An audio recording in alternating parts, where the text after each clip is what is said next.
Pour commencer, nous sommes au courant qu'aujourd'hui, le nombre de maladies augmente de plus en plus à travers le monde. L'anorexie et la boulimie en sont des exemples. Ce sont les deux troubles majeurs du comportement alimentaire.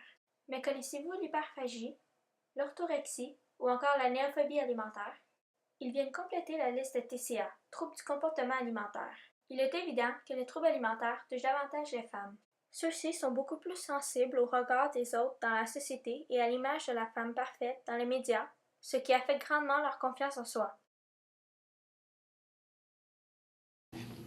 Le trouble alimentaire, c'est une perturbation des attitudes et des comportements par rapport à la nourriture, au poids et à l'image corporelle de la personne.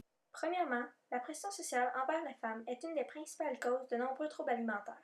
L'anorexie et la boulimie affectent plus les filles et les femmes que les garçons et les hommes. Les hommes représentent environ 10% des personnes affectées. Depuis les dernières décennies, les cas de troubles alimentaires ont triplé dans les pays industrialisés. L'anorexie et la boulimie de forme sévère affectent plus de 30 000 filles et femmes québécoises. Il y aurait même jusqu'à 100 000 filles et femmes au Québec atteintes d'anorexie, de boulimie et de troubles alimentaires. En effet, une étude démontre qu'il y a 25,7 cas d'anorexie sur 100 000 filles de 10 à 14 ans chaque année.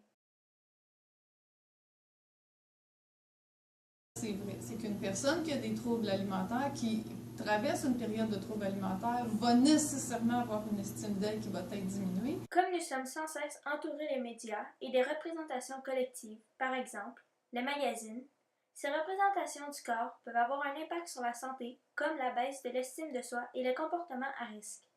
La recherche de la minceur peut également conduire à des troubles du comportement alimentaire. D'autres causes de la baisse de confiance en soi peuvent être une raison de génétique, d'insatisfaction corporelle ou alors un sentiment d'inefficacité.